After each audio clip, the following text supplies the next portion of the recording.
Yeah.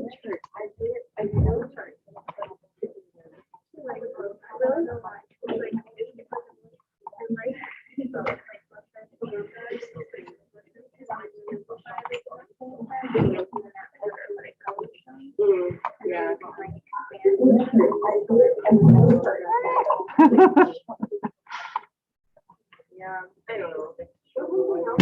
Like they just make it seem more complicated.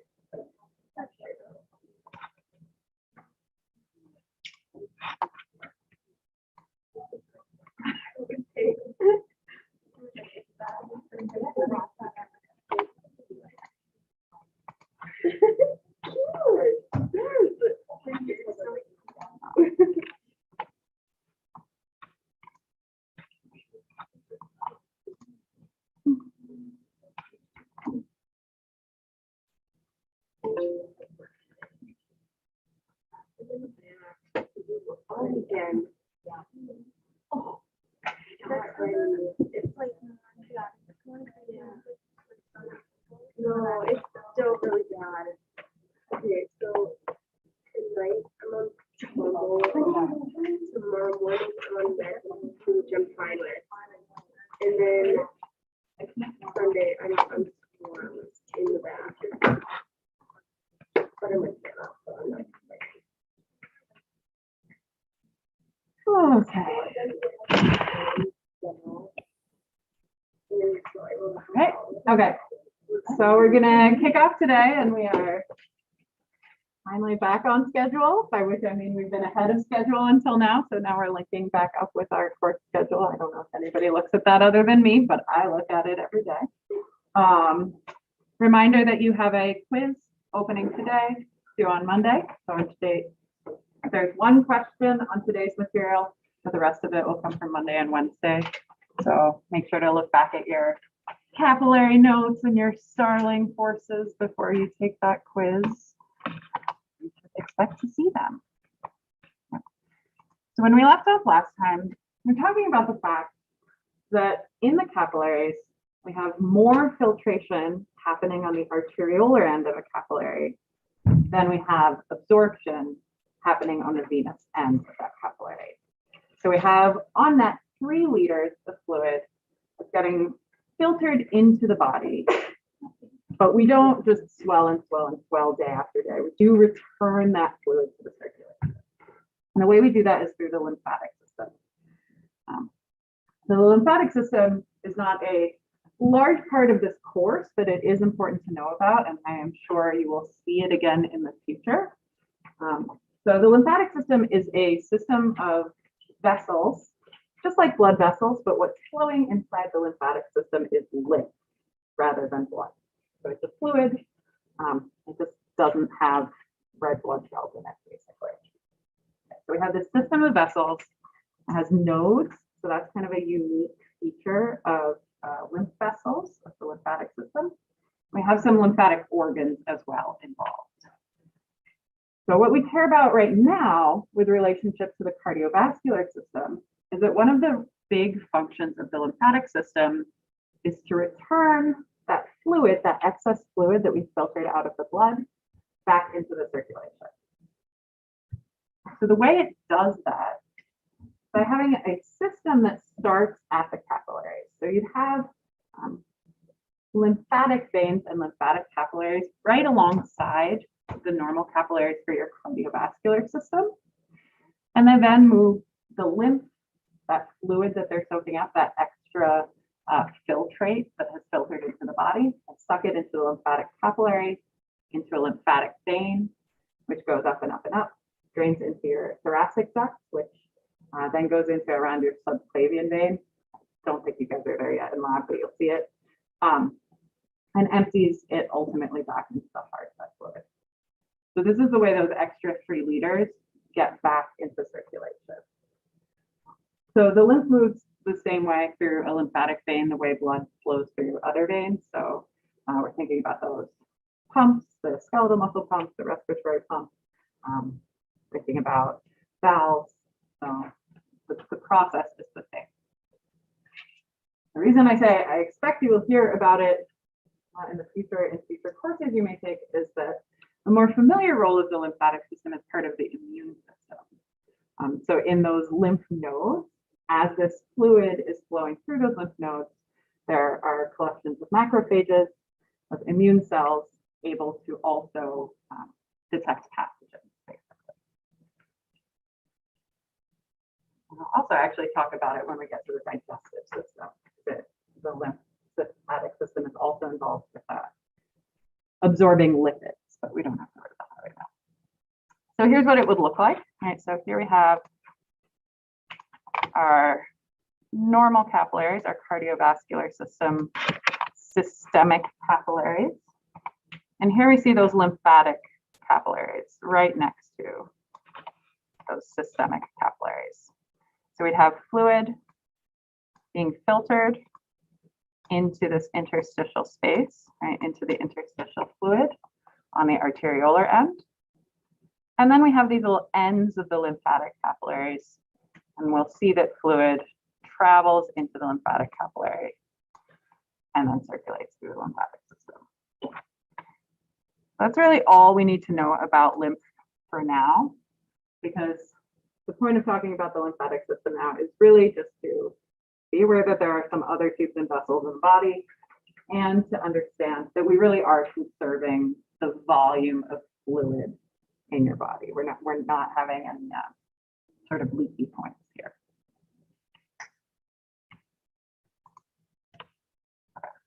So that brings us to our mean arterial pressure. Mean arterial pressure map, right? We've seen before. So we talked about mean arterial pressure when we talked about measuring blood pressure. And remember, we have an equation to calculate mean arterial pressure from blood pressure.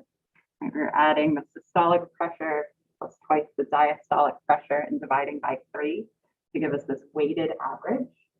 And that's because what mean arterial pressure is the average pressure over a period of time in the cardiovascular system. So we want just one number so we can talk about is it going up or is it going down. Dealing with systolic and diastolic separately would be confusing and a little more difficult. So we have this just one number that we think about. The other place, so as we were calculating MAP, we realized that we can measure it by measuring blood pressure with a blood pressure cuff around the arm, because that brachial artery pretty close in to the thorax, the aorta and the thorax, right? It's much more difficult to try and compress the aorta. You wouldn't really want to do that even if you could. We do that out in the arm. We talked about how that works.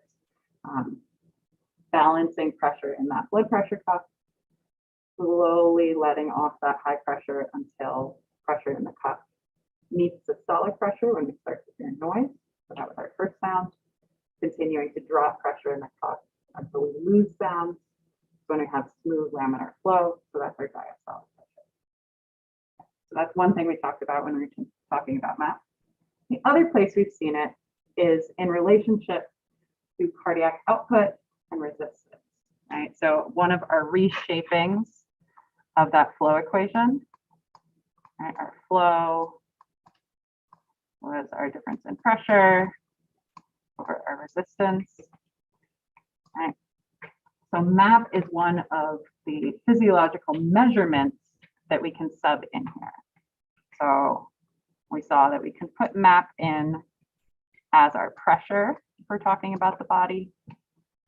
We know that our resistance is measured as total peripheral resistance if we're talking about the body.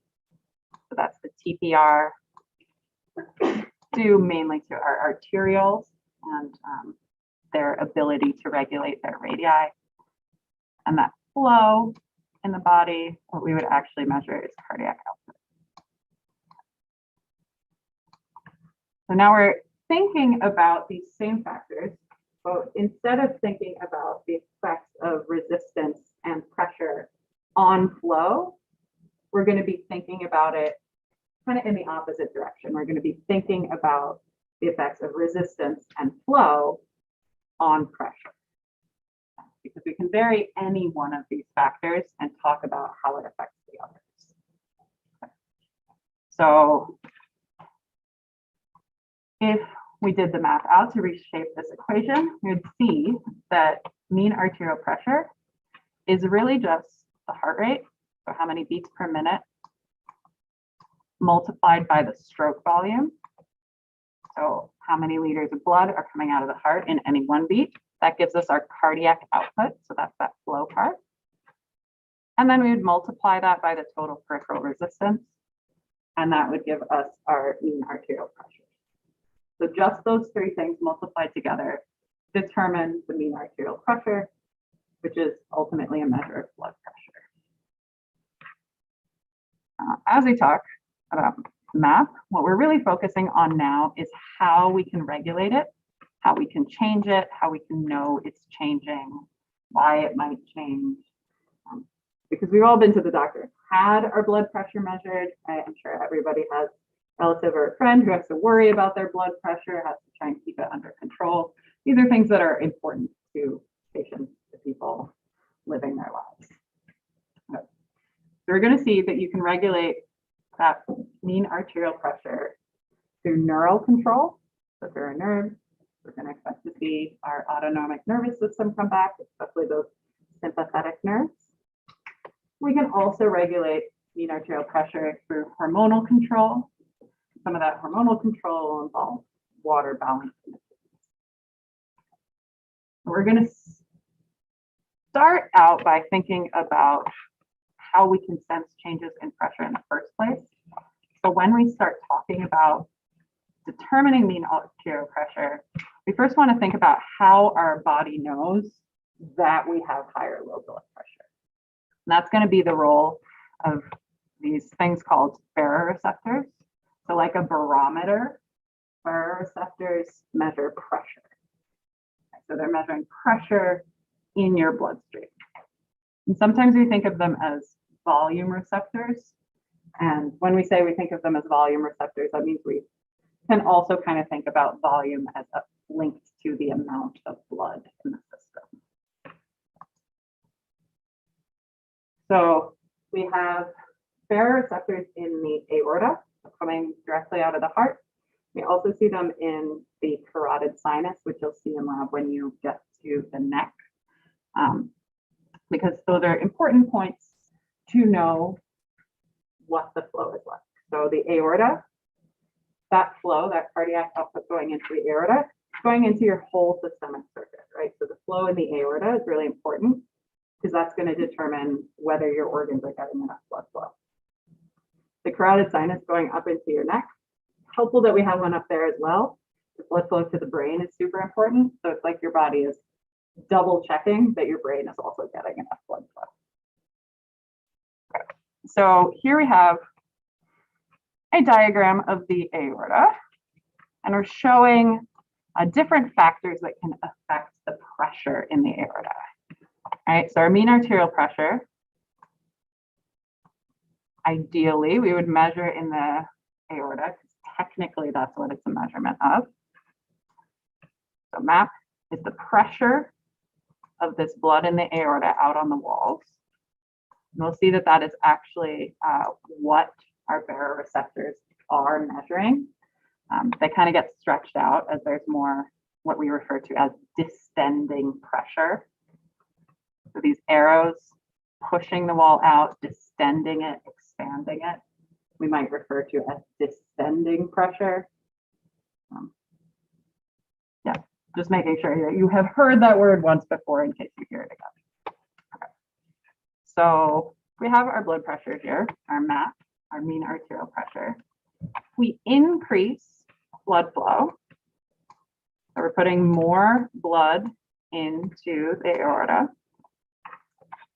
Assuming we don't have any change in the resistance happening at the same time, blood is still only able to go out at a certain rate, basically, which means that we lead to higher pressures here, right? So blood's kind of getting stuck here. We have increased flow, so increased pressure because there's more blood pushing out a little bit harder.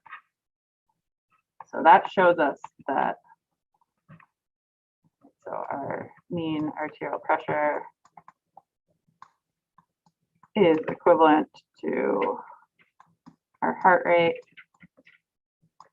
times our stroke volume times our resistance. And we know that heart rate by stroke volume, that's actually cardiac output. And that is our equation for cardiac output.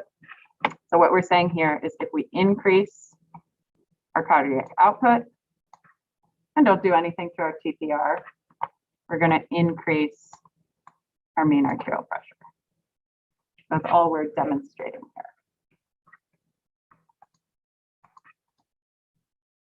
So here we see the opposite, or sorry, not the opposite. So here we see another way we could raise mean arterial pressure. All right, so I'll write that equation back in again. Our mean arterial pressure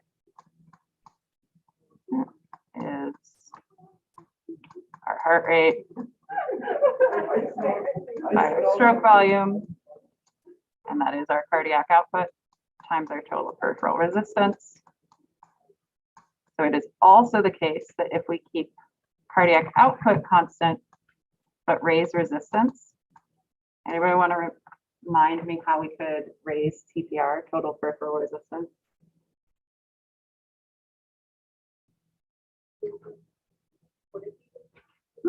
Yeah, so our total peripheral resistance is mostly coming from the arterioles, how much resistance they have.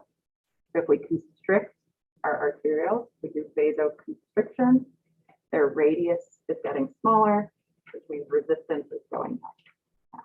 That's perfect. That's often going to be the result of sympathetic activity.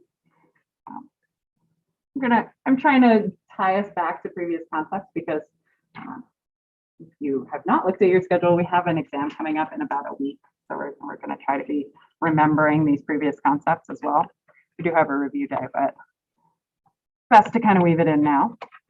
Okay, so if our total peripheral resistance goes up because we're constricting those arterioles, our mean arterial pressure is also going to go up.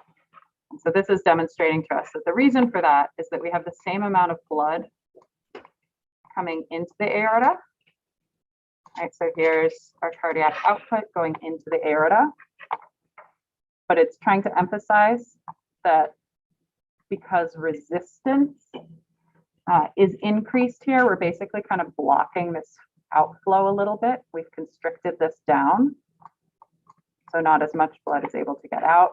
So this has the same effect of building up pressure in the aorta. So an increase in either cardiac output or resistance increases mean arterial pressure. Because cardiac output is our heart rate times our stroke volume, an increase in heart rate would also increase mean arterial pressure, an increase in stroke volume would increase mean arterial pressure.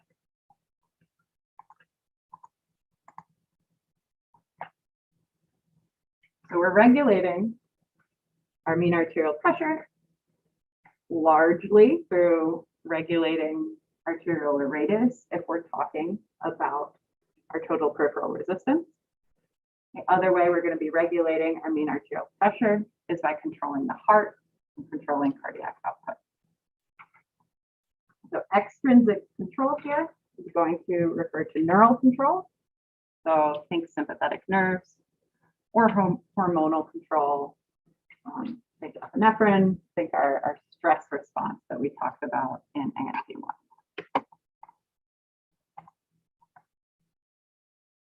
So our mean arterial pressure is that driving force for blood flow. Right? It is the pressure gradient because pressure in our veins is so low.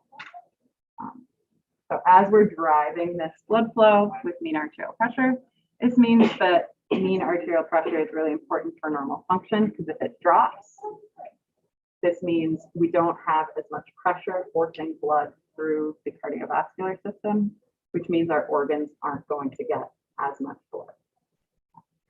So when we have a lower mean arterial pressure than normal, we refer to that as hypotension. Right?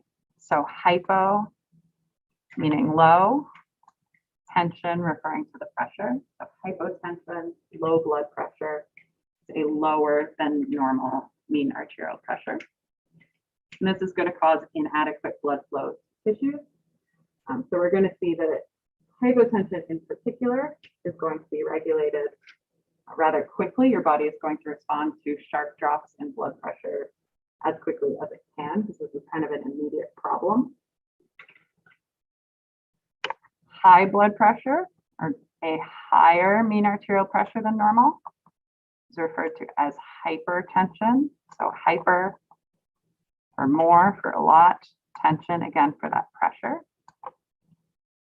This is also a problem, but this is more of a progressive disease when we talk about hypertension. This is a stressor on your heart and your blood vessels because it causes a bit more stretch. It causes them to work harder, but it's not as an immediate issue as when it first happens. So this tends to be regulated kind of longer term.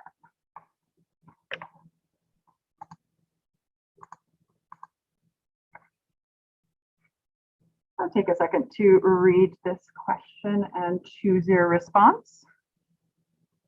Okay.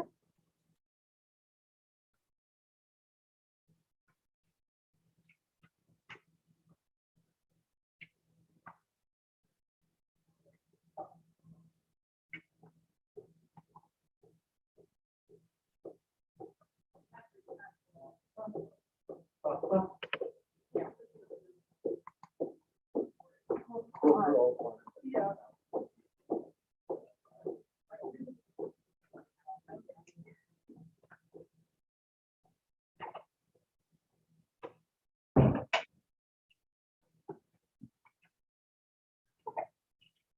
As we're going through this, you're just thinking about the factors that can affect mean arterial pressure.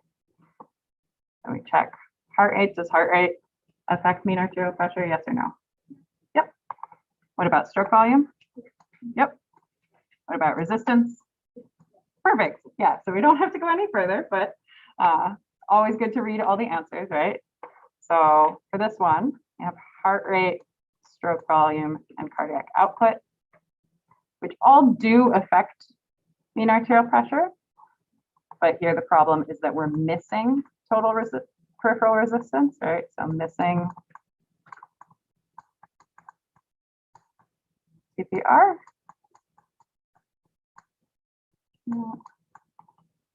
And also heart rate times stroke volume is cardiac output. So we've kind of doubled up, right? So here we have cardiac output, atrial pressure, and heart rate. Atrial pressure isn't really a direct effect on mean arterial pressure. It's not one of the things we're specifically paying attention to. And again, we're missing that peripheral resistance, that TPR. So we have the same problem for D as well, missing TPR. And we have this atrial pressure, which isn't really a direct effect here. Great. Okay. So we're going to talk about that short-term regulation. So when we're thinking about regulation of mean arterial pressure, we have different effectors kind of for short-term versus long-term regulation. So short-term regulation, and when we say short-term, we mean seconds, maybe minutes. The main ways we do short-term regulation is by regulating cardiac output and total peripheral resistance. So those factors in that equation. And this is going to involve as our effector organs, the heart, right? So how fast it's beating, how hard it's beating. So the heart rate and the stroke volume. And the blood vessels, particularly the arterioles, the radii, because that gives us like total peripheral resistance.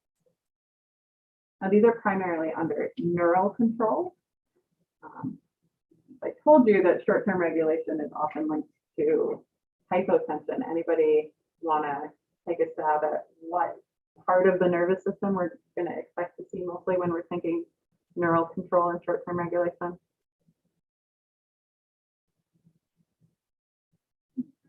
Yeah, perfect. So the sympathetic nervous system is going to be really important for neural control and short-term regulation. It's often reacting to low blood pressure. We're going to see that there's reflex actually in response to low blood pressure. The sympathetic nervous system, we remember from our cardiac unit, is increasing heart rate, increasing stroke volume.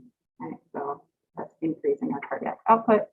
And we've talked about how the sympathetic nervous system and norepinephrine acts on alpha receptors to increase vasoconstriction and venomotor tone, which affects our total peripheral resistance.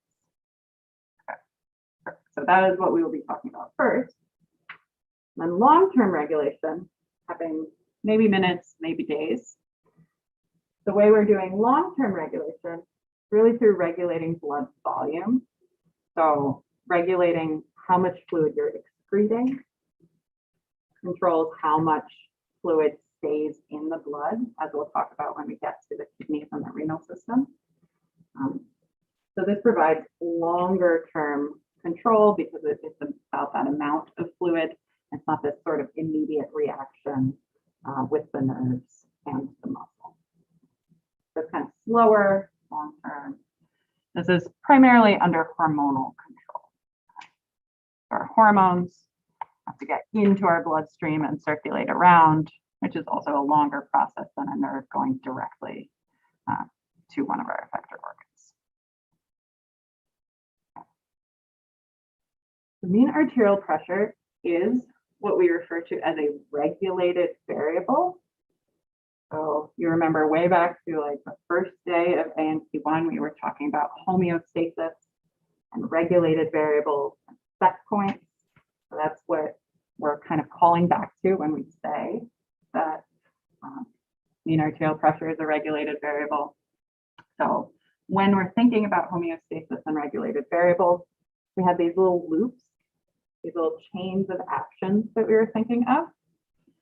So what we're saying here is that if we're at a set point for mean arterial pressure, the first thing that happens is as we see either a rise or a fall out of the appropriate range for that regulated variable, we first need a detector or a sensor to tell us that we've exited our normal or desired range.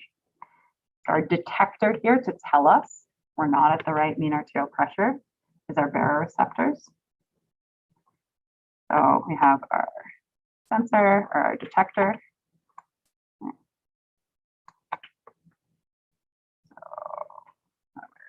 Detector, I guess. All right. Detector. So that's the baroreceptors. So next, we need to get into the central nervous system to process what are we going to do about that change. We want to get information from potentially different body systems, sort of decide upon a response. That happens in the central nervous system in an integration center. All right. So, integration.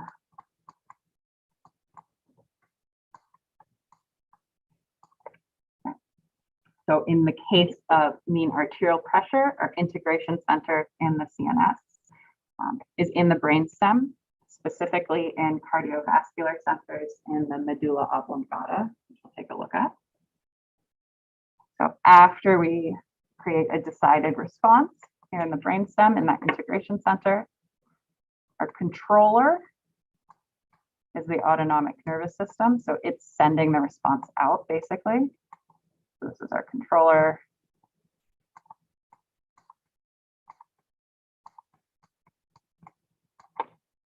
And it's sending that impulse out to specific effector organs, in which case, or in the case of mean arterial pressure, those effector organs are the heart and the blood vessels.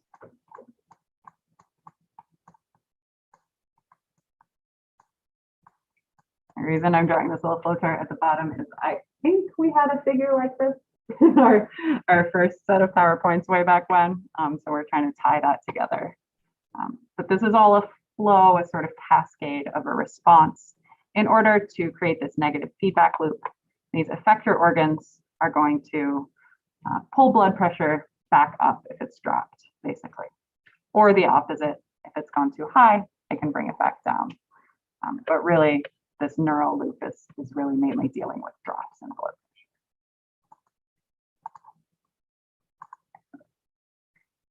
So here we're taking a look at where we would find those baroreceptors. So those pressure receptors are sometimes called stretch or volume receptors. So they're sensing how much pressure, specifically in the cardiovascular system in the aortic arch, going out to our systemic circuit, so going out to almost all of our organs, and in the carotid sinuses, which is a swelling, the place where you have basically a split between two arteries going to your brain and to your head. Right? So in your neck, we also have this pressure receptor to make sure we have enough blood flow going to the brain. So we sometimes refer to them as sino-aortic receptors. Aortic, hopefully kind of intuitive. It's because we have a receptor in the aorta, in the aortic arch. The sino part is because the name of this swelling in the carotid where we have these receptors is the carotid sinus. So that's why we have this sino piece.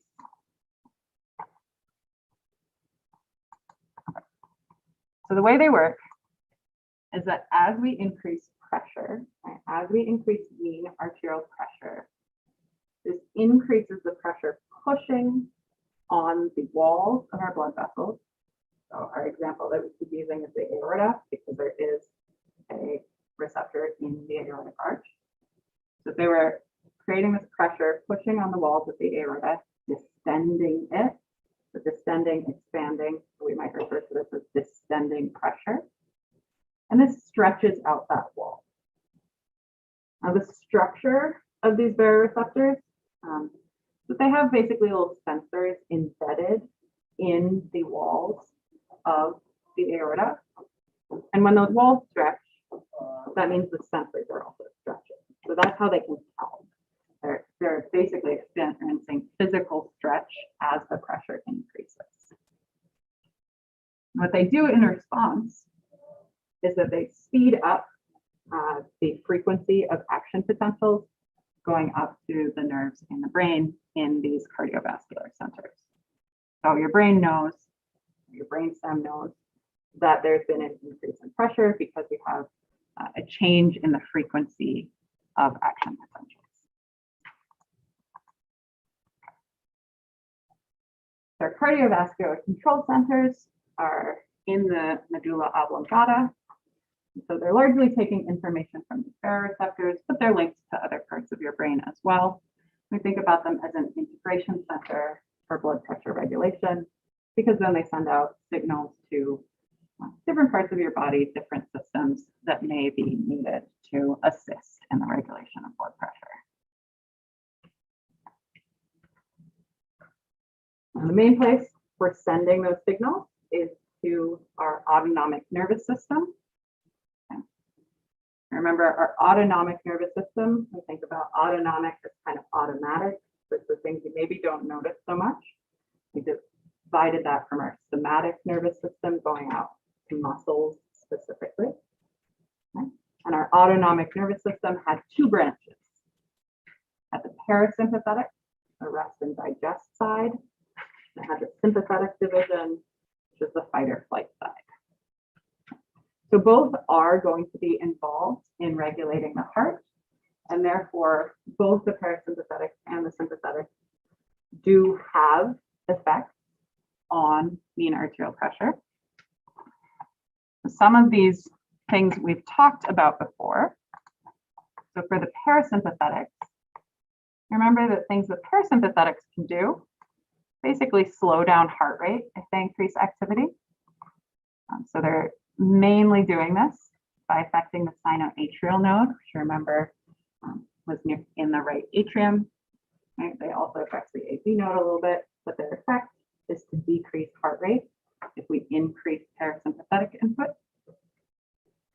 We saw in our unit on the heart that the sympathetic nervous system also has effects on the heart. And their effects are basically opposite. So the sympathetic nerves also innervate the SA node and the AV node, but they have an opposite effect. If our sympathetic nervous system is more active, it increases the heart rate, therefore increasing cardiac output. But we saw that we had some differences with the sympathetic nervous system as well. It basically does more stuff. So we saw that sympathetic nerves are also distributed out into the ventricles, into the myocardium, so into that heart muscle. This means that they can also affect stroke volume by affecting contractility. So basically, because they are in the heart muscle, they can make the heart muscle squeeze harder, which means that they can increase the amount of blood that is coming out of the heart in any one heartbeat. So our parasympathetics could only affect the heart rate, but sympathetics can affect both heart rate and stroke volume. And here's the new stuff at the bottom, right? So in this unit, we've seen that the sympathetic nervous system also affects arterioles and veins. It does this mainly in this case by releasing norepinephrine. Right? So norepinephrine released by nerves from the sympathetic nervous system, those postganglionic sympathetic nerves. Norepinephrine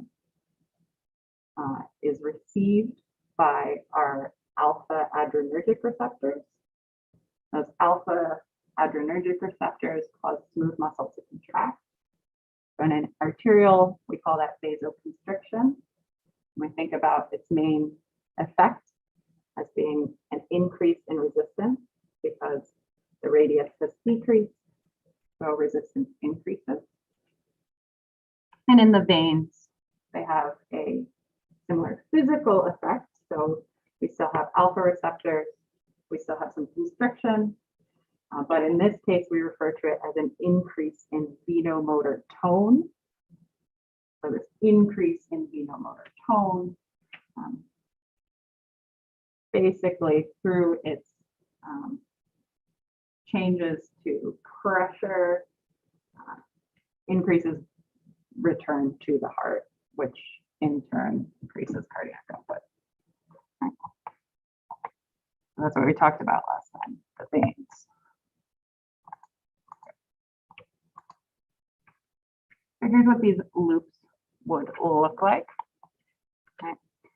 So here we see, right, so we're leaving the cardiovascular control center in the medulla oblongata. So one thing we have happening, here's the parasympathetic side. So parasympathetic nerves are going to the SA node and the AV node. So they may be able to lower the heart rate if that's what we want to happen. And we have other nerves going into the sympathetic nervous system. And those sympathetic nerves are affecting the heart rate. This is heart rate. This is heart rate. But also contractility. So ultimately, this is talking about stroke volume. And we have sympathetic nerves going to smooth muscle in arterioles, causing constriction, which is mainly affecting total peripheral resistance. And more sympathetic nerves going to our veins. They're affecting tone and therefore venous return to the heart. So we think about this as being an effect on cardiac output. This kind of ties together a number of the things we've been talking about. So this heart stuff from the end of last semester, plus all our understanding of resistance and the arterioles, plus our new understanding of veins.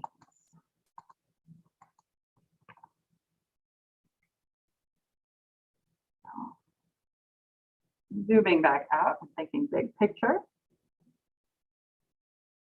are these arterial baroreceptors changing the mean arterial pressure?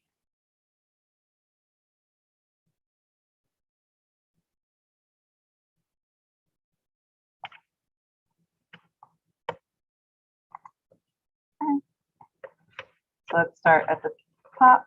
Are they directly sending signal to the SA node? No, right? It's not directly sending a signal to the SA node. Next, are we sending signals to the central nervous system to change hormones and autonomic signals? Yeah, we're going into the central nervous system, right? That's right. So far, we've talked about autonomic signals. Right. We haven't talked much about hormones yet, but this is also true, right? So we know that's going to be coming up. So we finished reading all our question choices. So sending signals directly to the vessels. No, we are changing TPR, but it's not a direct route from the baroreceptor. And that's our same problem here with D. We're not going directly to the ventricles. We have to go through our integration center first.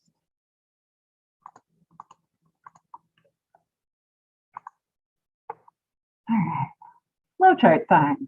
Okay. So this is all going to be the same information that we've just discussed, but in a different form. Okay. So what we're talking about now is the baroreceptor reflex. So what we're going to be tracing out is the response to a drop in mean arterial pressure. Okay. So we're talking a drop in mean arterial pressure. And we're talking about reflex control here. Right, so baroreceptor reflex to a drop in mean arterial pressure, what we're focusing in on. So what would we call this? Hypotension or hypertension? Yep, hypotension, right?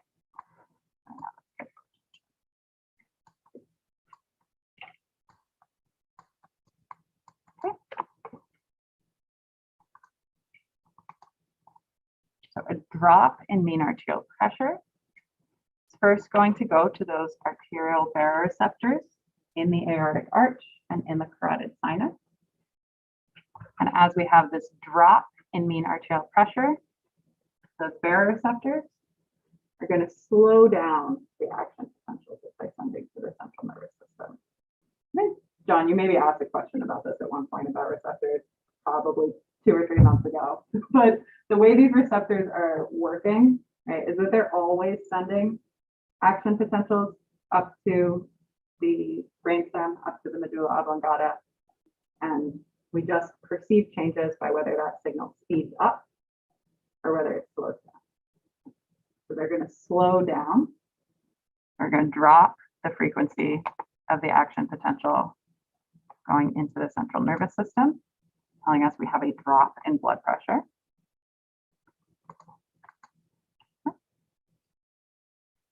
And we're going to have many effects then coming out of the cardiovascular control center. The cardiovascular control center, the location within the medulla oblongata. One of its effects is going to be, in fact, to decrease parasympathetic activity. So decrease parasympathetic activity. Why are we decreasing it?